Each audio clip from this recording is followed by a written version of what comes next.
I kicked my mother-in-law out of the house for putting my lawyer career in jeopardy. Immediate families got involved and situation got out of hand, leading to her getting arrested. Warning, really long story ahead with 7 updates. I created this rant because I cannot tell anyone else about this crazy lady's actions without putting my own career at risk.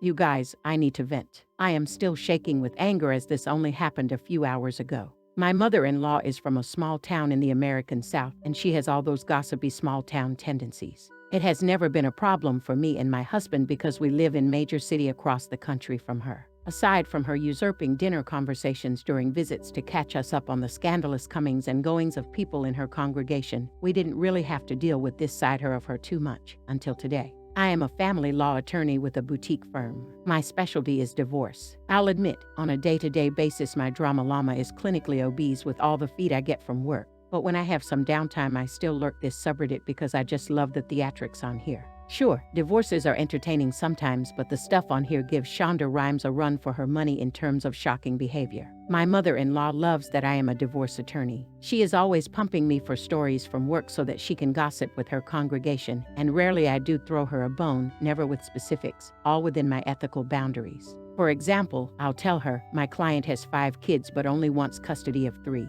I won't elaborate and just let her feign absolute shock over someone not loving their children equally. Fast forward to the title incident. My mother-in-law is in town for my husband's birthday. We flew her in because it was a nice thing to do, and up until today I was fond of her. She's staying with us, which is fine because we have a guest room and our home is large enough that no one's personal bubble feels invaded.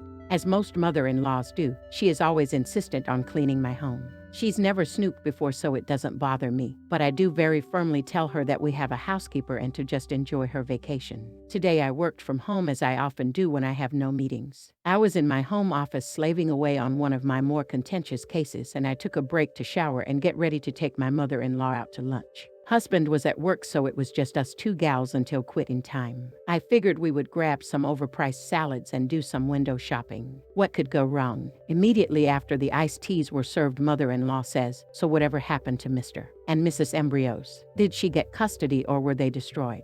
And some more very detailed questions about the case that I am definitely too paranoid to even mention vaguely because of her youth. Fucking guys, I literally snorted my tea. It went everywhere. I looked like the Bellagio fountain. My mother-in-law had the audacity to go through my case files, my confidential case files, and reads the facts while I was in the shower. I asked her how the fuck she knew so much about the case I was working on, and she said she was cleaning my office while I was getting ready and that I had just left it out. No the fuck I did not.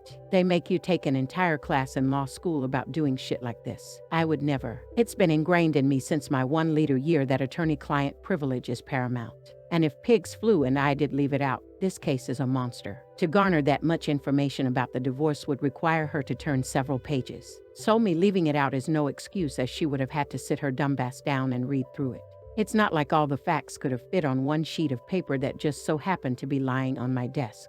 She said she needed to be in my office because it was filthy. Okay, I'll admit it's a little dusty and there are a few coffee mugs in the room, but it is by no means filthy. And the reason it's in this minor shape of disarray is because I don't allow the housekeeper into my office for this very reason. I opened my wallet, threw some cash onto the table for what we ordered, and told her to get in the car. I cannot even remember the ride home. I was just yelling and lecturing and yelling. This was an incredibly shitty thing for her to do. Working at a boutique firm, my reputation is everything to my career. I cannot have word on the street that I just go around town spilling client secrets at the local watering hole. She can very well ruin my budding career by doing this. I think I threatened to sue her if she blabbed about this case. I definitely threatened to tell her son what an imbecile his mother is. I threatened to never have her in our home again. It doesn't matter because as soon as we got home I told her to pack her things or I'll have her arrested for trespassing.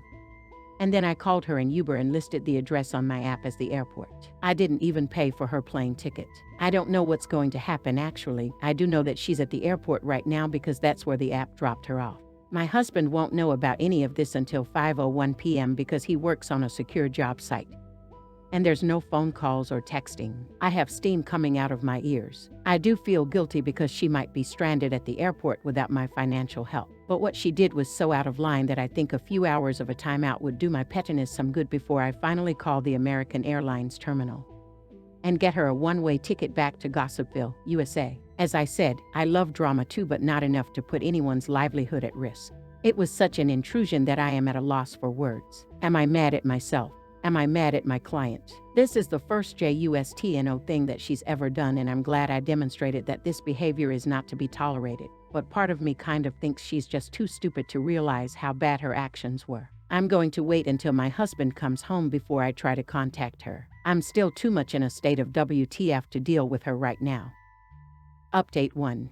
If your eyeballs are itching for an update, then you better sit down. It's a long one. I want to thank everyone for their support. I wavered in justifying my reaction because it was so strong, but I honestly don't regret it. I was feeling kind of down for being so harsh on her right after she left, but you guys really drilled it into my head that everybody knows what privilege is. I mean, Law and Order has been on air for 400 years. There's no way she doesn't know that what you tell your lawyer is confidential. I acknowledge that it may seem extreme to some of you who don't practice law, but this is my livelihood. This is the only thing that I know how to do professionally. It took me a lot of money to be able to do this, and the consequences for a breach like this is very severe. In all reality, I could lose my license for something like this. I exploded like I did because it was disrespectful to the life I had tried so hard to build for myself and her son. To answer the most common questions I got on my original post. 1. While I was tearing her a new one, she was very belittling of the severity of the situation. She would say things like, "It's no big deal, I don't even know them," or "You can trust me, we're family." I think that her not understanding that this isn't just gossip made my mind stop working. It broke me, and I had no more rational fucks to give her. You want to snoop? Fine, but don't make me feel like the asshole when you get caught. You were the one in the wrong. The whole time she was just trying to make me feel like I was overreacting, and that what she did wasn't that big of a deal. Yes the fuck it was. She acted like she was just humoring my temper tantrum, that type of "oh, when you tire yourself out I'll put you down for a nap" attitude.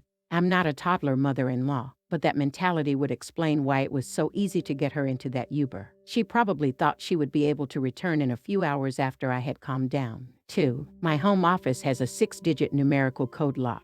We installed this not because I ever anticipated something like this would happen, but because husband also owns a lot of firearms. How did she get the code? Guess. Fucking guess. She absolutely needed husband's original birth certificate. Why? We are grown-ass adults. What could you possibly need it for? And instead of getting it for her like a person who has been specifically trained on the importance of security would, husband just stayed on the couch playing video games and gave her the code and told her exactly where to find the birth certificate.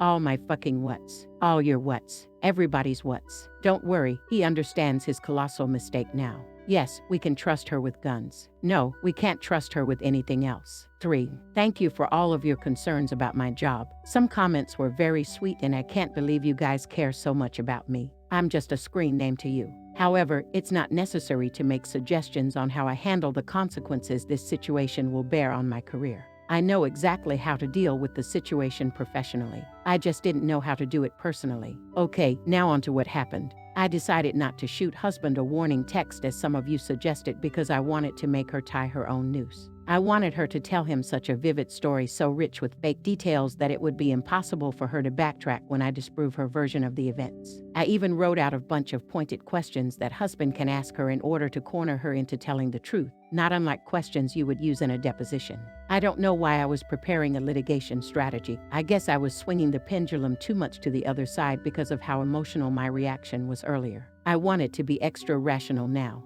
It's a little embarrassing in hindsight. This was the first time mother-in-law and I ever had a disagreement so divisive that it required husband to pick sides. And TBH, I have so much faith in my husband, but because this was uncharted territory, I didn't know what to expect. I was pretty sure he is my partner in love and in life, but y'all really freak me out sometimes with those mama's boys stories. I'm glad I was right about him. A little after 6, husband walks into the house and asks me so bluntly, "Why are the cops going to sue my mom?" It was so far removed from what actually happened that I started laughing hysterically. That's not what happened, baby. I told your mom I would call the cops on her if she didn't leave immediately, and I'm ashamed to admit that I did threaten to sue her when I was yelling indiscriminately. I told him what happened and he was just confused. He already talked to mother-in-law, so he knew she was at the airport and he knew the situation. Luckily for me, she didn't come up with any elaborate lies to tell him. She truthfully told him her version of what happened and tried to make it seem like I blew it out of proportion. I half expected this because if she thought she was doing something truly, really wrong, she would not have brought it up so casually over lunch. I told him we need to buy her a plane ticket because she wasn't welcomed back in our home, and he agreed.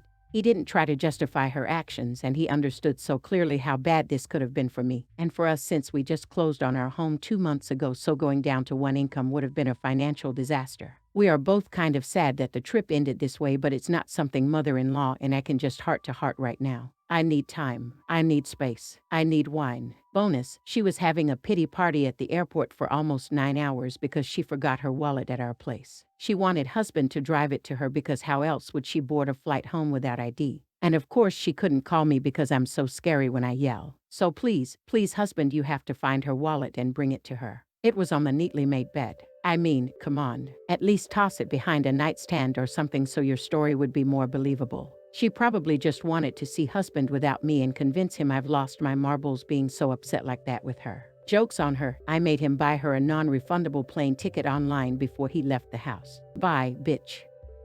Update 2.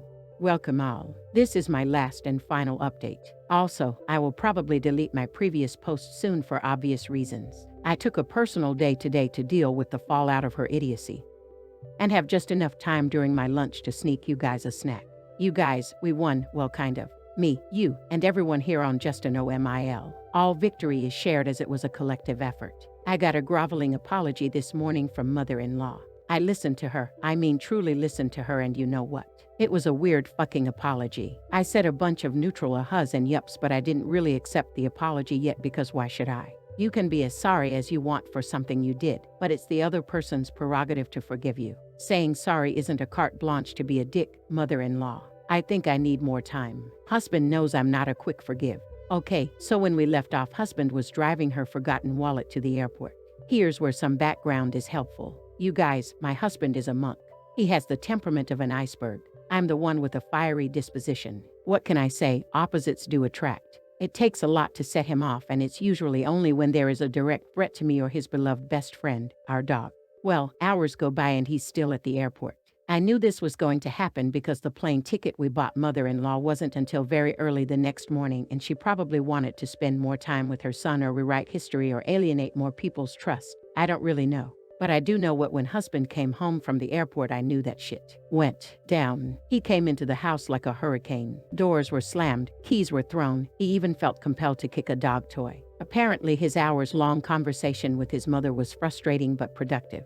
I will summarize below. Mother-in-law spent an hour trying to minimize the situation. She doesn't think what she did was that big of a deal because of family loyalty or whatever. Of course, she will never say anything about the case because we are her family. It was then that husband showed the world his sexy diamond spine. He told her that if family was so important to her, then she would not have hurt me like this, and that I am her family because I am his family. Swoon. She seemed to start getting how serious the situation is at this point. Funny, because of course it's not that big of a deal until her precious baby is hurting. He then went on to say how this could have hurt him. Note, my husband put me through law school. I'm not saying he was with me when I was in law school. I'm saying this man paid my tuition and supported me all 3 years. We did this shit together. He told her how much we as a couple invested in my career and how we could have lost the house because of her. He told her that now that I was finally practicing, that it was his turn to go back to grad school, and how she could have completely annihilated that option. It was around this time that she started ugly crying. You know what I'm talking about: snot, tears, saliva. She never meant to hurt him. She is so sorry. She won't say anything to anybody about what happened. She will never jeopardize his career. Are you kidding me? That's literally my title. Oh my God, I am hyperventilating just typing that out. So she finally understands the gravity of what happened. He told her that what she did was a non-negotiable deal breaker, and that he wouldn't hold it against me if I never allowed her in our home again. And this is where things got a little dicey for her. She got her giant puppy eyes all welled up and pouted. But I'm your mother. Can't you just tell her to let me back in? That's cute, mother-in-law. The last time someone told me what to do, they ended up in an Uber to the airport.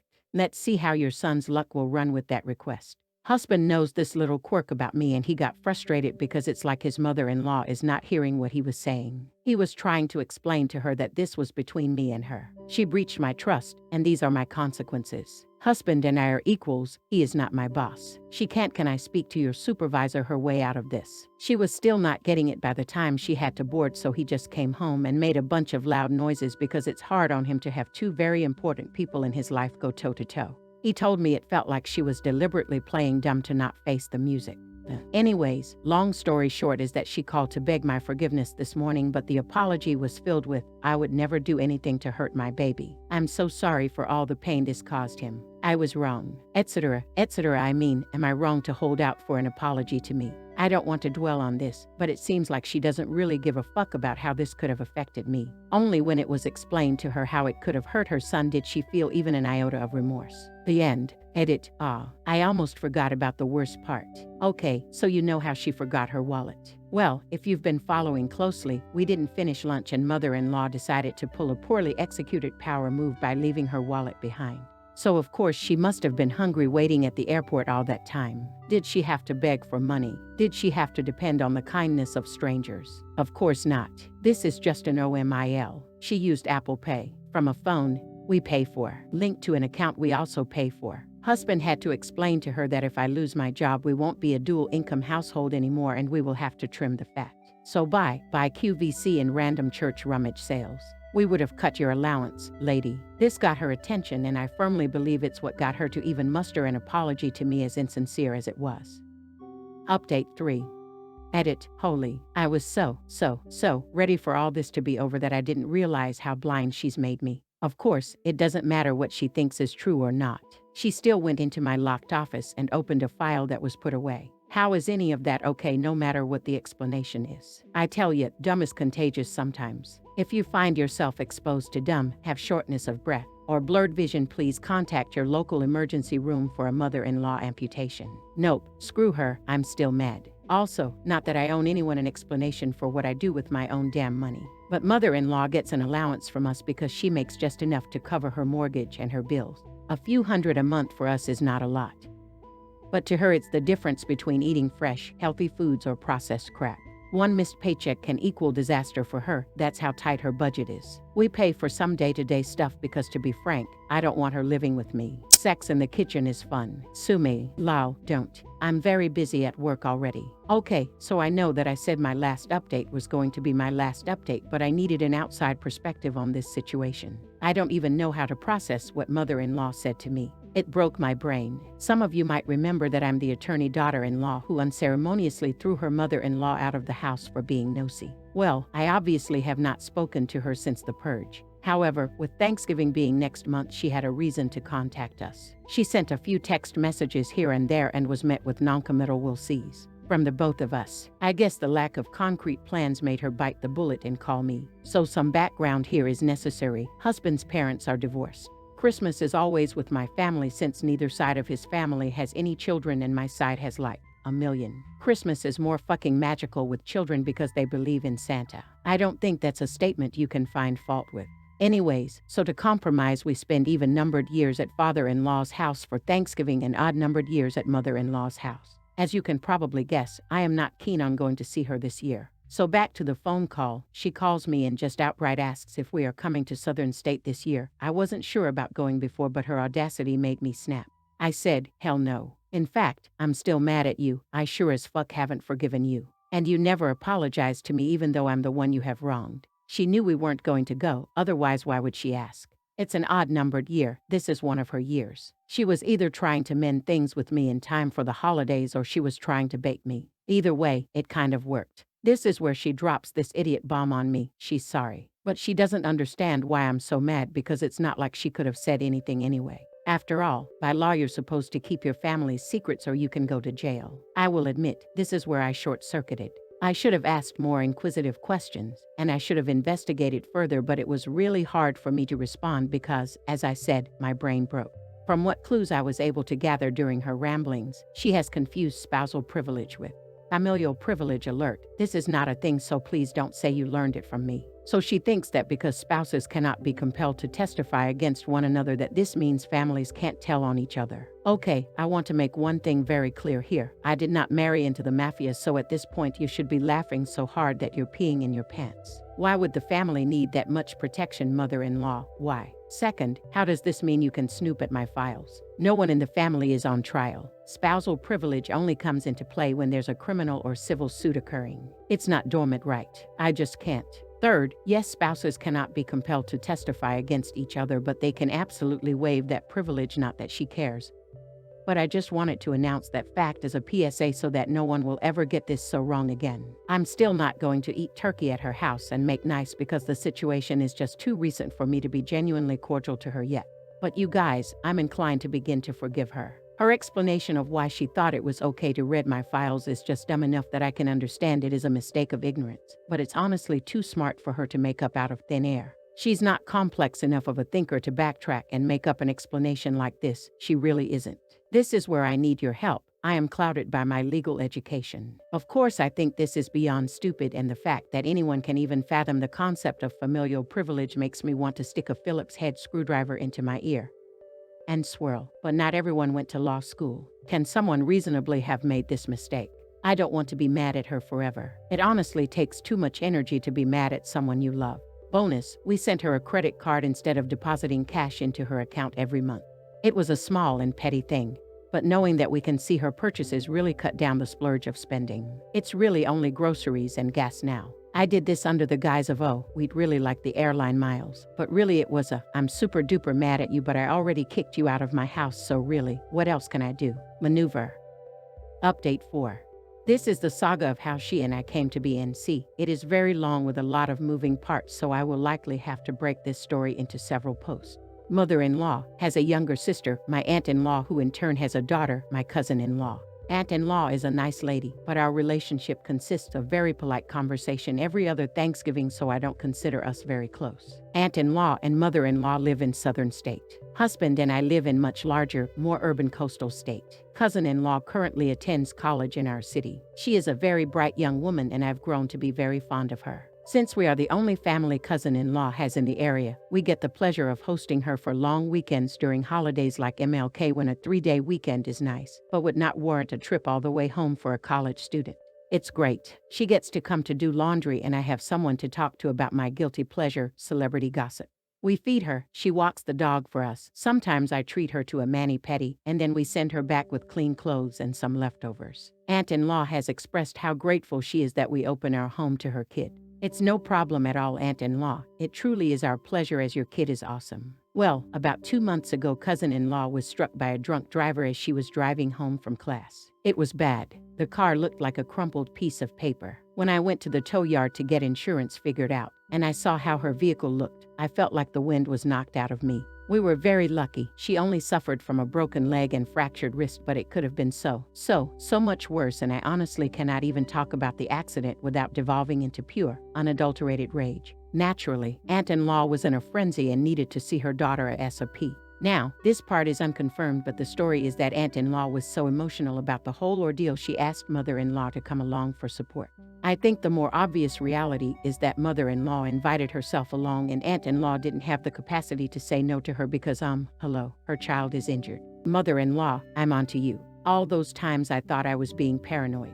I wasn't. I see you now clear as day. You are committed to the long con. I know this won't make sense to you guys yet, but it will in my next few posts. Husband and I obviously got to the hospital first. We saw cousin-in-law, made sure she was okay. Husband stayed with her while the doctors did doctor things, and I went off to do lawyer things, because if you think you can get drunk and T-bone the only other person in my life who even knows the name of all the Kardashians, you got another thing coming. Aunt-in-law and mother-in-law arrived mid-afternoon the next morning. They literally booked the next flight out. Cool, I get it. But we did call you guys to tell you that cousin-in-law was pretty much okay, so maybe you could have slowed your roll a bit and plan this trip a little more carefully. As in, where are you gonna stay when you get into town, aunt-in-law and mother-in-law? Of course, you expect it to be my house. Why wouldn't it be? It's not like I banned mother-in-law from it for breaking into my home office and doing shit that would get my metaphorical ass kicked by the state bar or anything. But since cousin-in-law is in the hospital, I'm the one that's gonna look like the asshole for following through with my rules. Next up, Part 2, Mother-in-law almost gets arrested twice, and Part 3, The Unforgivable Thing. Update 5. Mother-in-law almost gets arrested. So last we left off, there was a small family reunion at the hospital. Cousin-in-law, husband, me, aunt-in-law, and the star of our show, mother-in-law. Aunt-in-law came swooping into the hospital, just momming it up left and right. She was fluffing pillows, talking to doctors, calling whoever it is you need to call when your kid is fucked up. Meanwhile, mother-in-law is sitting in the corner acting really tired. Now, I say acting really tired because it was her comical adaptation of how a tired person would act. She was dramatically yawning, stretching her arms, and rubbing her eyes. She looked like a French mime. She didn't say it outright, but I knew she wanted to go home with me and my husband. 2. F. King. Bad. As soon as I saw that cousin-in-law was being cared for by her doting mother, I was ready to peace out. I was wiped. I gave husband the signal we use at cocktail parties to indicate let's GTFO, and we put on our coats. Mother-in-law stops us and has the audacity to say, well, what about me? Oh, what about you, mother-in-law? For once, for goddamn once, none of this is about you. Where am I supposed to stay? Fucking, don't you creatures live in a cookie tree or some shit? I pause for a second and realize it's not about me either. Fully ignoring mother-in-law, I turn to aunt-in-law and ask her where she had intended on staying. Aunt-in-law tells me she plans on staying at the hotel adjacent to the hospital because they didn't rent a car and she wanted to be accessible to her daughter. You know, like a normal person. So there you go, mother-in-law. If the real reason you came was to help aunt-in-law, then I guess your ass is staying at that hotel too. But alas, logic does not shame a just mill. Mother-in-law, can I come home with you guys to rest for a few hours? My husband shoots me a glance because he knows I'm about to pop off and he giving me the go easy eyes. Me, no. Mother-in-law, why not? Me. Because aunt-in-law needs help with her daughter. That's the sole reason you came, isn't it? Ha, bitch. I know it ain't. You mad we skipped 2017 holiday season with you and you want to get back into my house? Over my dead body. Mother-in-law, oh, aunt-in-law is fine without me for a few hours. Me, then why did you even come? Anyways, husband and I don't have time to chauffeur you back and forth all day. We have a lot of work to catch up on and we are going home. Mother-in-law, oh, I'll just call a cab later. What do you kids call it? A goober. You know damn well what it's called. I shoved you into one 6 months ago so your dumbass could get to the airport. At this point, I knew what she was doing. I felt kind of paranoid up until now, but she kept pushing and pushing to come back into my home after I threw her out and I was going to push back. Husband, well, if you need a place to nap just for a couple of hours. Me, then go check into your hotel, Patricia. Everyone's had a long night. Husband knows he almost fucked up real bad, so he just shut up and left the room. I followed. Husband and I get home, we crawl into bed, and sleep for exactly 1 hour before our phones start ringing. It's the gate guard. Okay, so let's back up for a second. We bought a house in a gated community less than a year ago. To enter the community, you either need a beefy box on your dashboard, or your name needs to be added by a resident of the community to the gate list. Do you see where this is going? The guard calls us and tells us that a car just dropped off a lady who is screaming at him. She is repeating over and over that she is husband's mother and demands to be let in. She is saying that she used to be on the list, so there must be a mistake. There's no mistake, mother-in-law. I took you off that damn thing almost immediately after I exorcised you from my home. Begone, Satan. Husband groans and puts on pants to go wrangle his mother. This is the best part. So before he can make the approximately 1-minute drive to the front gate, mother-in-law goes ballistic. She charges the little booth that the guards have and starts throwing things. Staplers, radios, stationery. All airborne. She got a few good throws in there too. The guards tell me she made contact with a pen cup. One of them suffered a blow to the noggin. Divided by obviously, they call the cops. Husband calls me and tells me to get down there because they're about to arrest her. And I say, oh no, she had better call a lawyer. Okay, disclaimer, I love my husband very much and I do not feel good about leaving him high and dry to deal with the cops, but WTF was she thinking just showing up like that? What was the best case scenario in her mind? That we were going to welcome her into our home again and then everybody hugs and drinks hot tea together. Idiot. In the end, husband talked them out of pressing charges because she was playing up the little old lady routine pretty hard. He drove her back to the hotel, but that incident made her zero in on the seismic shift in my relationship with her. I didn't even come to the gate to deal with her. She had lost control over me. She could not get to me because she couldn't reach me anymore, either emotionally or physically. And as we all know, this is the recipe for an extinction burst. Bake at 350 Fahrenheit for 20 minutes until golden brown and the toothpick comes out clean. This got longer than I expected, so I will tell you guys about her second run-in with the cops in next update. Update 6. Mother-in-law gets arrested. Second time. Some of you expressed how disappointing it is that I am back here again, and I agree. I truly thought mother-in-law and I were on the mend and that we were going to be one of the lucky ones that survived a just no incident. I wanted to forgive her, but I needed time to heal. She, however, did not feel as if I was forgiving fast enough and for the past 6 months or so has been trying to needle herself back into our lives. It began with her asking once a month if she could visit, and then it became every week, and then it became an almost daily chore to tell her, no, you cannot stay with us. We aren't over what you did yet. Like a scab, if you keep picking at me, I can never heal. So her presence in my home became my hill to die on. I never lied to protect her feelings. I never gave her the runaround. And every time she asked me directly if she could come stay with us, I told her the truth. I do not trust you here anymore because of your actions. But still, she persisted. So after the hilarious gate incident, or as I call it, gate, I was stuck in an awkward position. You see, I still wanted to go see cousin-in-law in the hospital and make sure aunt-in-law had all the tools she needed to do her momming, but I definitely didn't want to interact with mother-in-law. Alas, I went anyways because I loved cousin-in-law more than I hated mother-in-law. Aunt-in-law needed some rest after all the excitement died down, and so I told her to go back to the hotel and I would take an evening shift with cousin-in-law. I brought cousin-in-law all her favorite junk foods and some fashion magazines. We were busy chatting about some boy she had been seeing and whether he likes her or likes her. In waltzed his mother-in-law with the worst look on her face. It honestly chilled the room. I don't know how to accurately describe this face, but imagine if you spent all day at the salon dropping tons of money on your stylist and colorist and then coming home to your husband saying, I liked it better before. Yeah, it would be that face. It was the kind of disdain only a woman could convey on her face. Hey, you know what? This isn't about me. We are both here for cousin-in-law and I will just deflect to ease the tension. We can have WW3 when we aren't caring for a broken-legged college student. Me, hello, Patricia. Mother-in-law, what are you doing here? Cousin-in-law, we're just hanging out.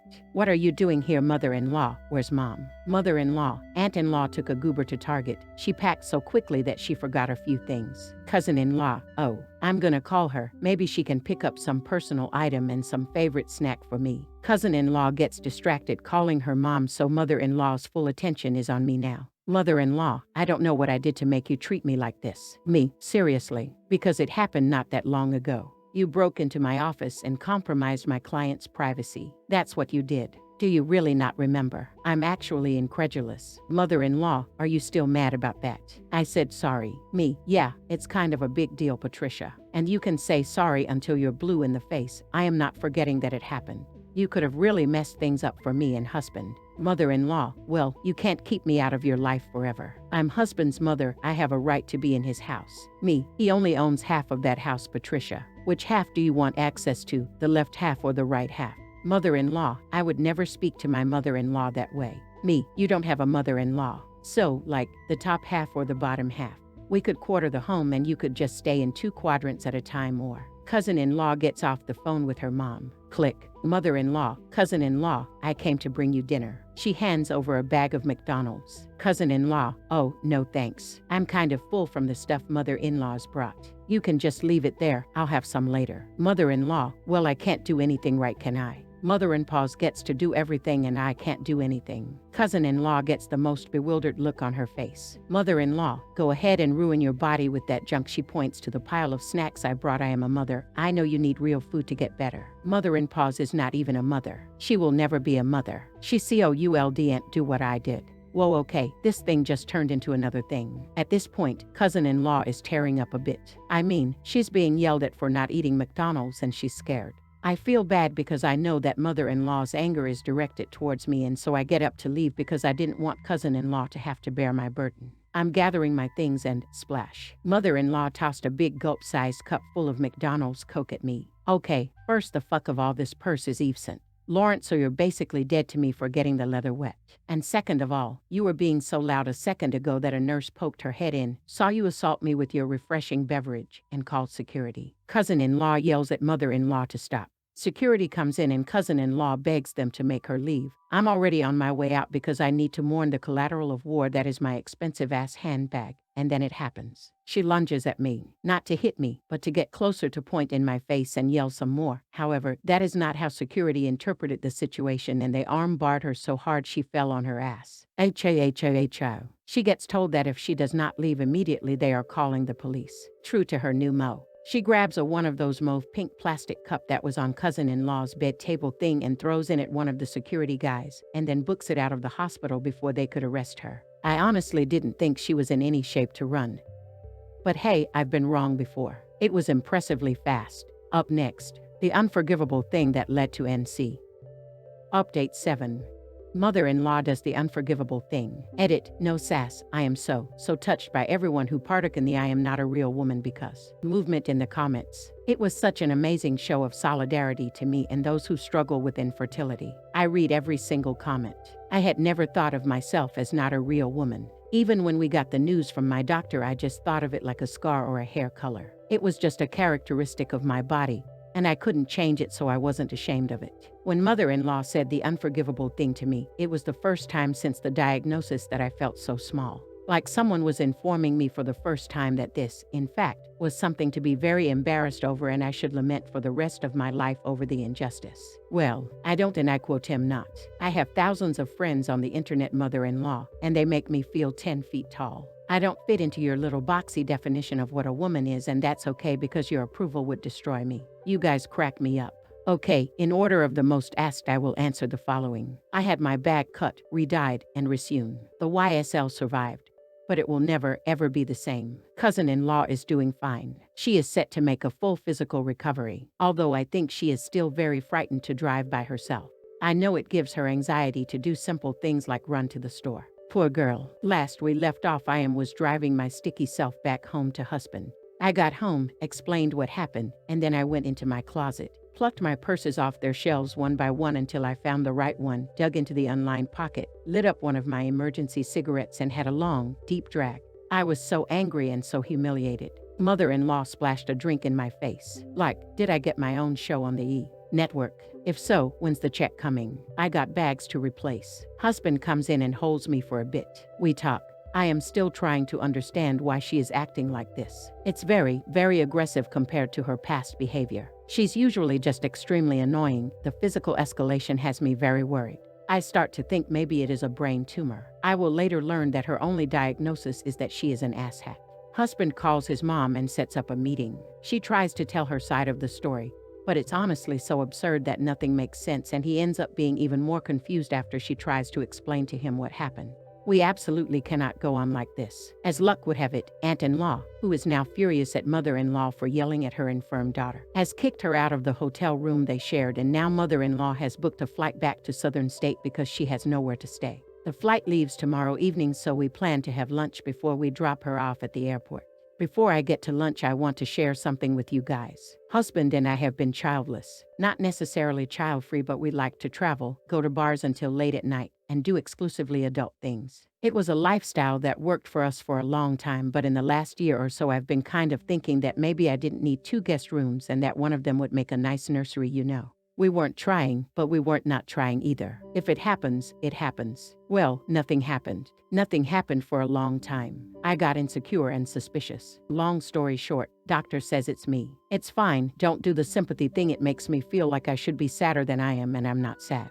Okay, that's a lie. I was sad for like a second. But to be honest, the not knowing was worse. Now I can plan on doing what I always wanted to do, fostering to adopt. No skin off my back. Now back to lunch. Lord help us all. I have court in the morning, so I can't give you guys a verbatim transcript, but the gist is this. Mother-in-law has not saved for retirement, like, at all. You guys, she works at a job that pays average, but theoretically would have an amazing retirement plan. However, taking advantage of this retirement plan would require foresight. I guess she just planned to work until she was dead. But then husband put himself through school and got an amazing career and got himself a wife that works. And now we are just so rich that of course we would want to raise mother-in-law as our own. This delusional thought that when we were ready to have kids, she would move in with us and take care of the baby. That was her retirement plan. So now that we know we aren't going to have any biological kids and that the fostering to adopt option may yield in us adopting older kids that don't need a full-time granny helping out, she has lost her retirement plan. In her head, all along, I was going to beg her back into my home because a newborn was going to be more than I could bear alone. She was just waiting me out. I was going to grovel. She was. Sure. I guess she really snapped when husband told her we weren't going to have kids. It kind of solidified that she may never be allowed back into the home, and she became desperate to get into my house because she viewed it as the home where she would spend her twilight years. Like, bitch, I wouldn't even let you spend the duration of the Twilight movie in my house. Get out here with that dumbass idea. Okay, side note, she's also in her early 50 seconds and reasonably good health. I mean, I just saw you run like Usain Bolt from 2 hospital security guards, so I don't think now is an appropriate retirement age for you. You got a few tax-paying years left, mother-in-law. I was kind of stunned at lunch, so I didn't say much. Husband was panicked because he knows it will fall on him to figure it out for her. But we both agreed that this was absolutely never, ever going to happen. It's amazing how you've been with someone so long that you can convey that entire message in nothing but a glance. Husband told her flatly, "Mom, you cannot live with us. We like our life as it is, and we don't think it's a good idea to be sharing." And then, as if on cue, she started crying uncontrollably. Loud, heaving sobs. "Whatever, keep your crocodile tears away from my club sandwich. It's got 3 slices of bread, so this is a celebration sandwich. I'm not going to let you ruin a 3-slice day for me." And then she says the unforgivable thing, "If your wife was a real woman, I wouldn't have to live on the streets in my old age." Okay, I'm going to need a 4th slice of bread. You just turned my happy sandwich into a sad sandwich.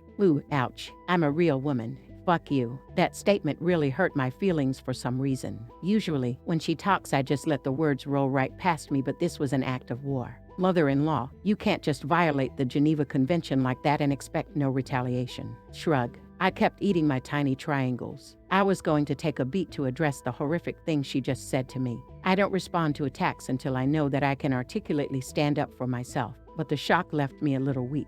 So I'm thinking about how I am going to respond because I can feel tears well up in my eyes, and I know the next time I blink I'll be crying. All of a sudden I am wearing my jacket, and now my arm is getting yanked, and now husband throwing cash haphazardly onto the table, and now I'm in the car. We never responded. I never even said anything to defend myself. He shut my passenger side door and I cried harder than I remember crying in a long time. I knew we were done. I cried because I was relieved. I thought he'd choose to help her because she was his mother. I thought I was going to have to help retire her one day if I wanted to stay with him, but she did the unforgivable thing and now we are both off the hook.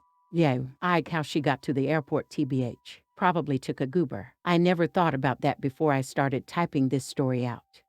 When we got home I told him no more. She's blocked on everything, and I told the gate guards to call the police immediately if she shows up again. Don't even notify me. She needs to get her phone plan. Any trips to Southern State will not be attended to by me. All the money we were giving her was going to stop. He can send her whatever he wants from his discretionary budget, but I wasn't going to send her any of my wonky womb money. I'm a real woman, gotta admit. I don't need to shoot a baby out of my vagina to know that.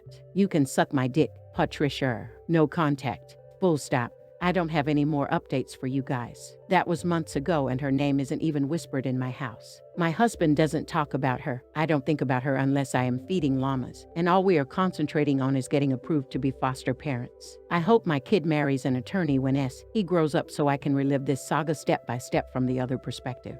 I've been tossing fountain drinks at dartboards for practice.